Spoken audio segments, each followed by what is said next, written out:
Сайн бацгаана уу хүүхдүүд. Өнөөдрийн хичээлийн сэдэв бусдыг хүндэлж баярлуулъя. За, энэхүү сэдвийн хүрээнд гэр бүлээ хэрхэн хүндэлж баярлуулдаг талаар өнөөдөр ярилцсанаа хэдүүлээ. За хүүхдүүд, гэр бүлээ хүүхдүүд та бүхэн яаж хүндэлж, яаж баярлуулж, яаж тусалж байснаа нэг эргцүүлэн бодоорой. Хүүхдүүд та бүхэн бодож байх явцдаа багшийнхаа асуултыг нэг сонсоорой. Хүүхдүүдээ гэр бүлийн бүхий л гишүүд оролцсон нэг шүлэг бид мэддэг дээ. Тэр шүлгийг та нар нэг эргүүлээд боддоо.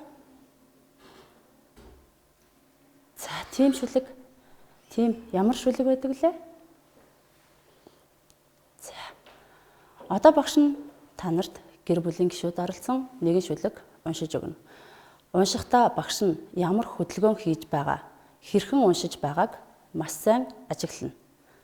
Багшигаа унсны дараа багштайгаа хамтран дахин нэг уншина. За, эхлэе. Өвөө минь гэртээ цэлмэг тэнгэр, эмээ минь гэртээ уудам тал, аав минь гэртээ хангар уул, ээж минь гэртээ алтан нар, ах минь гэртээ ургаа мод, эгч минь гэртээ гойхон цэцэг, дүү минь гэртээ бүжин туулай, би өөрөө ганган ирвэхээ. За, хүүгүүд маань уншихдаа би өөрөө барын бамбар гэж унших юм шүү. За, хүүхдүүд та бүхэн одоо дэлгэц рүү анхаарлаа хандуулад багштайгаа хамт уншия. Хүүхдүүд та бүхэн уншихдаа багшийнхаа саяны хийсэн хөдөлгөөнийг хийж уншаарай. Өвөө минь гэртээ цэлмэг тэнгэр, эмээ минь гэртээ уудам тал, аав минь гэртээ хангар уул, ээж минь гэртээ алтан нар, ах минь гэртээ ургаа мод, эгч минь гэртээ гойхон цэцэг, дүү минь гэртээ бүжин туулай, би өөрөө. За, охтууд маань ганган ирвэхээ гэж унссан бах, хөвгүүд маань барын бамбар гэж унссан бах.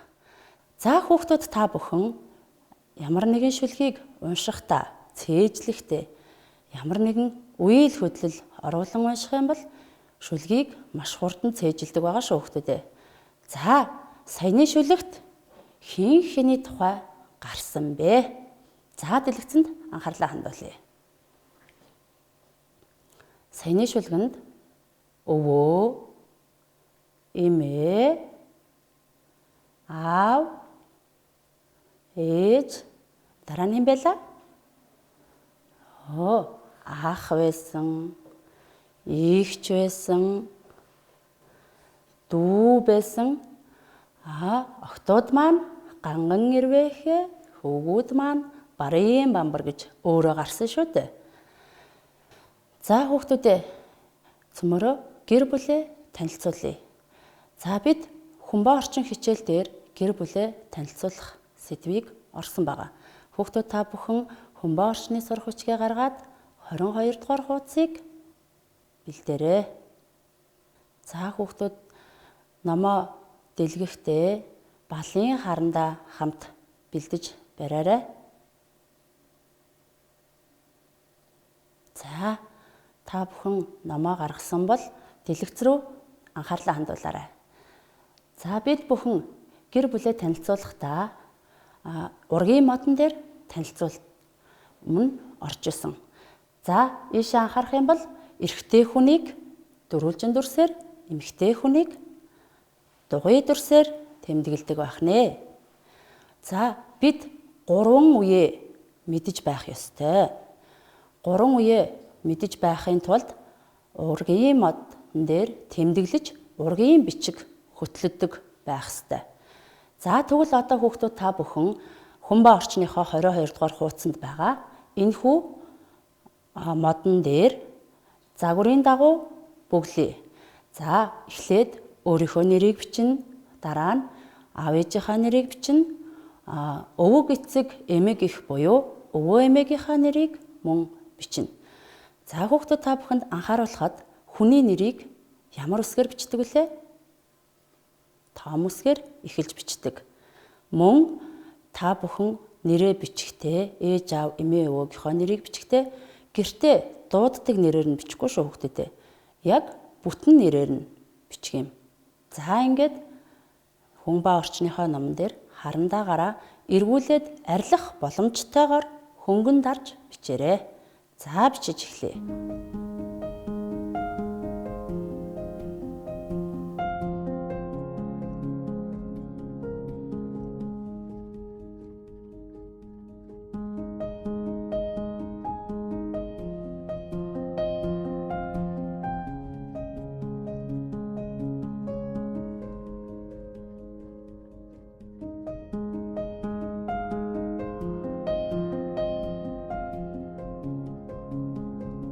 За хүүхдүүд та бүхэн бичиж дуусан байх гэдэгт багш нэтгэлтэй байна.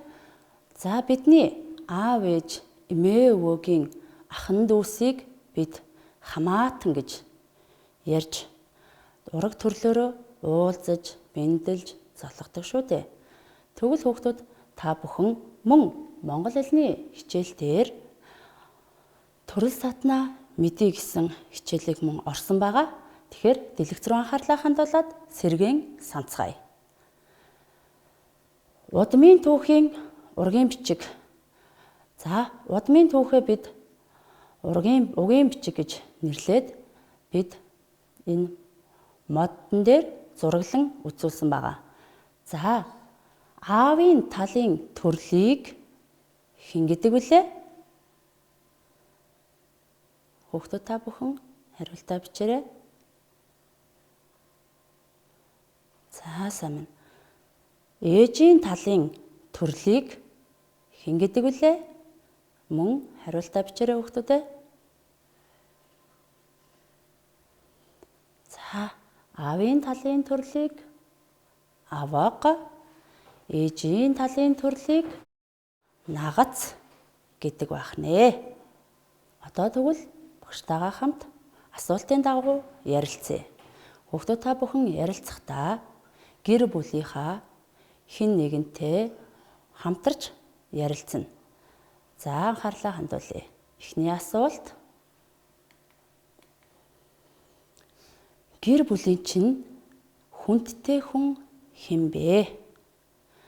За энэхүү асуултыг бодож ярилцахдаа хүүхдүүд та бүхэн хамгийн хүндтэй эрхэм хүн хэн байж болох талаар гэрийнхэнтэйгээ ярилцаарай. Мэдээж гэр бүл, аав ээж, ахын дүүс, хамаатан садан бүгд л бидний хувьд үн цэнтэй, хүндтэй хүмүүс. Гэвч бид нар цагаан сараар уламжлалт баяраараа золгохдоо хэнд хамгийн түрүүнд очиж хүндэтгэл илэрхийлдэг вэ? Тэрхүү хүнд очиж хүндэтгэл илэрхийлэхэд тухайн хүн маань ямар их баярлдаг вүлээ? Ээж аваасаа асуугаад өөрөө ч гэсэн хамтран ярилцаарай хүүхдүүдээ. Зүйтэй. Бид өвөө эмээдээ хамгийн түрүүнд очиж дараа нь аав ээжтэй очиж түүний дараа хамаатан садандаа очиж хүндэтгэл үзүүлдэг шүү дээ. За дараагийн асуулт. Тэднийг хэрхэн хайрлан хүндэлдэг вэ? За бид ойр дотны хүмүүсээ маш ихээр хайрладаг, хүндэлдэг. Хүүхдүүд та бүхэн хайрлж хүндэлдэг хүмүүсээ буруу муу үгээр хэлж гомдоох үе гэхээс болгоомжлж байгаарай хүүхдүүдээ. Дараагийн асуулт. Өвөө эмээ нь та нарт ямар сургаал хэлдэг вэ? Бодоорой хүүхдүүдээ. Магадгүй буруу зүйл хийж болохгүй, бусдыг гомдоож болохгүй, бусдыг хайрлаж, хүндэлж, баярлуулж байгаарай гэж загтаг байх. За дараагийн асуулт. Хүүхдүүд та бүхэн гэртээ ямар ажилд нь тусалдаг вэ? Хүүхдүүд та бүхэн гэрээ ажилд тусалдаг уу?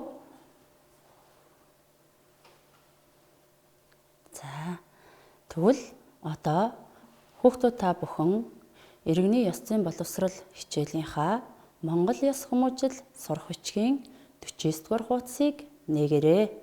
Мөн баллын харандаага хамт бэлдээрэй. Сурах бичиг дээр байгаа зүйлсийг зургуудыг ажиглахад хүүхдүүд маань ээждээ цэцэг услахад нь тослож байна, дүүгээ харж байна, гэрийнхаа хэн нэгнийг ажилласаа орж ирэхэд нь цүнхийг хурааж өгж байна, мөн бусад маш олон ажилд туслаж байна. Тэгэхээр хүүхдүүд та бүхэн номон дээрээсээ харж байгаад өөрийнхөө хийдэг ажлыг зөвлөөд тэмдэглээд яваарай хүүхдүүдээ. За эхлэе.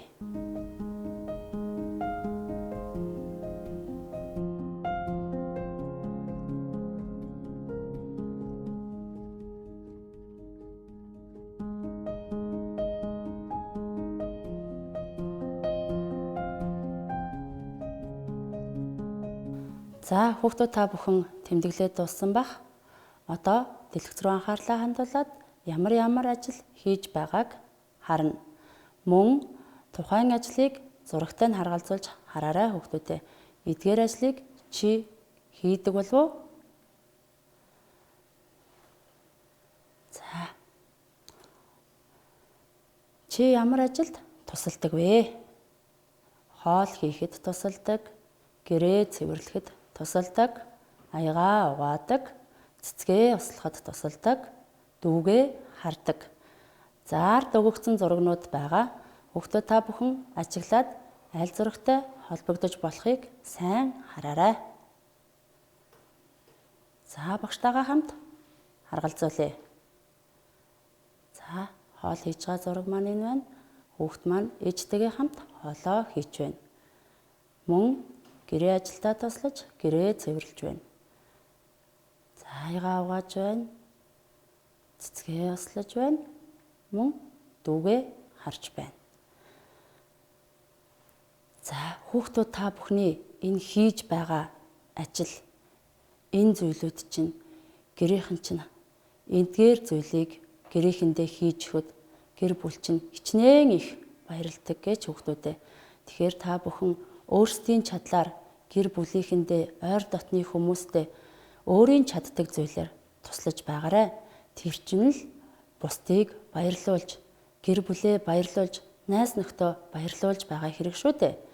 За тэгвэл чи бусдыг хэрхэн баярлуулдаг вэ? За мөн дэлгэц рүү анхаарлаа хандуулад үгээ уншаад зурагтайгаа харьцуулан харъя. Чи эдгээр зүйлийг хийдгүү? Чи бусдыг ингэж баярлуулдаггүй хүүхдүүдээ хараарай. Ахмад хүнд суудал тавьж өгдөг, өндөр настанд тусалдаг, өвөө эмээг гарч ороход нь хаалга онгойлгож өгдөг, малаа эргүүлж өгдөг, бусад хүнтэй ээлдэг дотноор мэндэлдэг. За хамтдаа зурагтайгаа харгалзуулж үзье.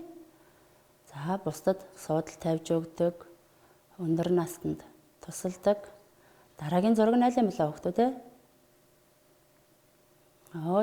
Тэр байна шүү дээ. Малаа эргүүлж өгдөг, бусдад мэндэлдэг. За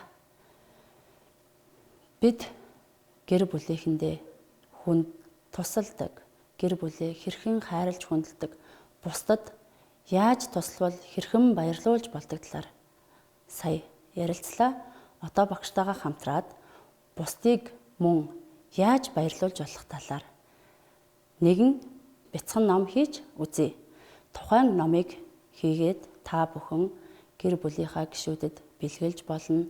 Мөн саяны хичээлдэр үтсэн хамаатан садан, төрөл саднаа зурж, тэмдэглэж доор нь бичиж болох нь шүү. За хамтдаа зурагт номоо хийцгээе. Хамтдаа номоо хийхийн тулд хүүхдүүд та бүхэн бичгийн цагаан цаас байж болно. Мөн бичгийн цаастай адилхан өнгийн цаас байж болно. За өнгийн цаас юм уу бичгийн цаас мөн хаачаа бэлдээрэй хүүхдүүдээ.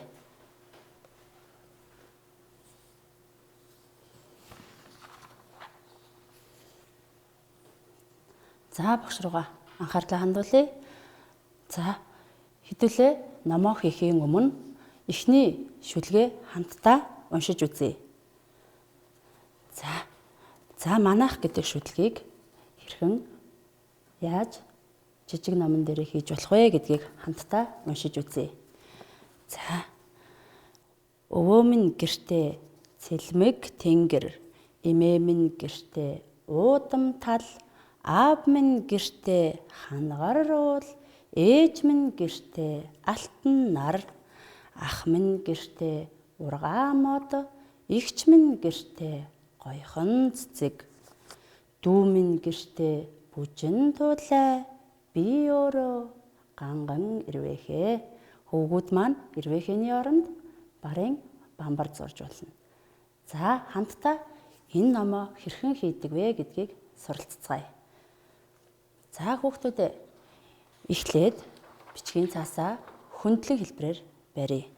За ширээн дээрээ тавиад өмнөх хичээлдэр бид хэрхэн нугалах талаар та бүхэн математик хичээлээр үзсэн байгаа. За тэгш хэмээр за голоор нь тэнцүү нугалъя. За нугалахдаа хоёр талыг маш сайн дарж өгнө шүү. За ингээ хоёр тийш нь дарлаа. Одоо бидний бичгийн цаас маань ийм болсон. Одоо үүнийг хагас талд нугатлаа. За хагас яг булангуудаа тэнцвүүлэхээ мартваа хүүхдүүдээ. За хагасалж нуглаад мөн энэ нуглаасаа маш сайн дарж өгнө. Одоо хагасын хагас болгож нуглая. За хагасын хагас. За булангуудаа нийлүүллээ. Маш сайн дарж өгнө шүү. За одоо бидний номны эхний нуглаас ингэж боллоо. За буцаагаад дэлгий хүүхдүүдээ. За дэлгэлээ. Одоо нугалсан цаасаа босоогоор нь голоор нь нэг нуглаад нуглаасыг сайн дарж өгнө. За одоо ийм хэлбэртэй болж ингэж нугалсан байгаа шүү дээ хүүхдүүд. Одоо хаачаа бариад яг энэ битүү талаас нь хайчлаад энэ голын яг энэ уулзур хүртэл хамтдаа хайчлана. За энэ гол хүртэл хайчлахдаа хаачаа барихдаа аюулгүй ажиллагааны дүрмээ сайтар бодож маш болгоомжтой хайчлаа шүү хүүхдүүд. За багштайгаа хамт хайчлая. За багш нь хайчилж байна. За гол хүртэл хайчлаад багш нь боллоо. За хүүхдүүд та бүхэн хайчилсан уу? За буцаагаад дэлгий. За ийм болсон. Бидний саяны цаас маань ийм бас. Одоо хүүхдүүд та бүхэн хөндлөнгөөр нь нугалахаар бидний саяны хайчилсан хэсэг ингээд ангааж харагдах ёстой. За хоёр талаас нь барьлаа. Хоёр талаас нь шахлаа. Инкэр нийлж ийм нуглаас гарч ирж байна уу хүүхдүүд? За энийг ширээн дээрээ тавьжгаад мөн түрүүнийхаараа сайн дарж өгье. За одоо нугаллаа. За бидний жижиг ном маань зурагт ном маань бэлэн боллоо. Одоо энэ дээр хүүхдүүд та бүхэн юу хийж болох вэ гэхээр өөрийн хүссэн зүйлийг бүгдийг нь багтаах боломжтой.